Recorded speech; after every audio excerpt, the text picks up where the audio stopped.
Sharda OCM में कोयले का खनन वर्ष 1987 में पारंपरिक खुली खदान पद्धति द्वारा प्रारंभ हुआ, जिसमें मूलतः ऊपरी सीम, जिसकी औसतन मोटाई 5 मीटर थी, का खनन किया गया। पतले कोल सीम के मौजूदगी के बावजूद उचित लाभ न मिल पाने की अवस्था में सन 2009 तक खनन कार्य बंद कर दिया गया। शारदा ओसीएम में ऊपरी सीम के अलावा 3 पतले कोल सीम हैं, जिनकी औसतन मोटाई 1 से 1.5 मीटर तथा सतह से गहराई 18 से लेकर 60 मीटर तक है। अनुमान के तौर पर इन पतले सीमों में कुल 90 लाख टन से भी ज़्यादा खनन युक्त कोयला उपलब्ध है। ये कोयला सीम प्रकृति में इस तरह से अवस्थित हैं कि आर्थिक या तकनीकी के मद्देनज़र कोयले का उत्खनन न तो खुली खदान पद्धति द्वारा और न ही भूमिगत खदान के द्वारा किया जा सकता है। अतः इन सीमों के उत्खनन हेतु वर्ष 2010 में हाईवाल पद्धति कार्यान्वित किया गया। इस तकनीक में हाईवॉल मशीन का योगदान सर्वोपरि है। हाईवॉल माइनर के मुख्य भाग कटर हेड, रिले एवं chain, base unit, control unit, push beam और डिस्चार्ज यूनिट हैं। इस विधि में सर्वप्रथम ट्रेंच का निर्माण किया जाता है, जिसका आयाम कोयला सीम की अवस्थिति पर निर्भर होता है। इसके पश्चात मशीन का कटर हेड कोयला सीम को टच करता है और बारी बारी से ट्रेंच के दोनों दिशाओं में सतह के अंदर ही अंदर 250 मीटर तक की दूरी के कोयले का खनन कर देता है। एक ड्राइवेज में 250 मीटर पूरा होने के बाद कटर यूनिट को बाहर निकालकर दूसरे ड्राइवेज में लगाया जाता है और इस तरह से पूरे सीम के कोयले का खनन कर लिया जाता। ऐसे हर 2 ड्राइवेज के बीच एक वेब पिलर छोड़ा जाता है, जो कि सपोर्ट का कार्य करता है। वेब पिलर का आयाम कोयला सीम के अवस्थिति पर निर्भर करता है। पुश बीम, जो कि कटर हेड से जुड़ा रहता है, इसका आयाम 6 मीटर लंबा और 3 मीटर चौड़ा होता है। इसके अंदर ऑगर्स होते हैं, जो कटर हेड द्वारा कटे हुए कोयले को परिवहित कर डिस्चार्ज यूनिट के माध्यम से बाहर निकाल देते हैं।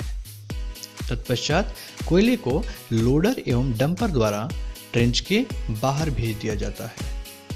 इस तकनीक के लाभ पर नजर डालें तो सर्वप्रथम यह सुरक्षा का अवधायक है। हाईवॉल मशीन का अधिकतम हिस्सा दीवार से कम 20 मीटर की दूरी पर स्थित होता है, जिसके अंदर से ही संचालन एवं रख रखाव का कार्य किया जाता है। अतः इस विधि से भूमिगत पद्धति की तरह न तो किसी को सतह के अंदर जाने की आवश्यकता है और न ही किसी जोखिम भरे पत्थर के आसपास खड़े होने की जरूरत। ये विधि मौजूदा समय में अन्य किसी भी कोयला खनन के तकनीक की तुलना में पर्यावरण का सबसे बड़ा मित्र है।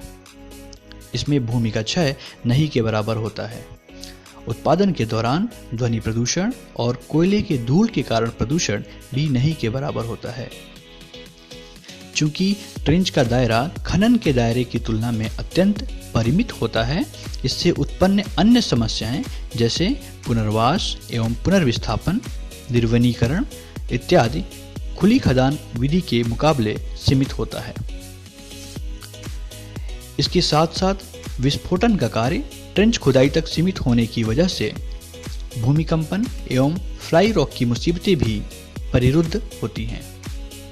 शारदा हाईवॉल खदान को इसके उत्कृष्ट पर्यावरण प्रबंधन हेतु वर्ष 2012 में मध्य प्रदेश वन्य एवं पर्यावरण मंत्रालय द्वारा पुरस्कृत भी किया जा चुका है।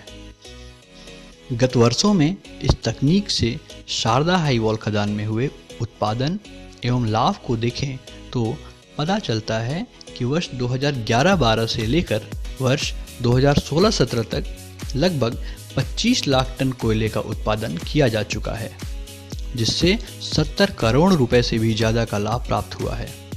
इस तकनीक की महत्ता इस बात से सिद्ध होती है कि यह उत्पादन और लाभ हमें उस कोयले स्रोत से प्राप्त हुआ है जो कि उचित मुनाफे और तकनीक के अभाव में हमेशा के लिए जमीन के अंदर ही छोड़ा जा चुका था। इस तरह से ये विधि न केवल लाभ की दृष्टि से अपितु देश में मौजूद ऐसे अन्य कोयले के भंडार को संरक्षित करने में कारगर है। शारदा खदान हाई वॉल पद्धति द्वारा कोयला खनन के क्षेत्र में एक मिसाल कायम कर चुकी है। हमें पूर्ण विश्वास है कि आने वाले समय में हम इस तकनीक का विस्तार कर देश हित में नई ऊंचाइयों को छूते हुए आगे बढ़ते रहेंगे।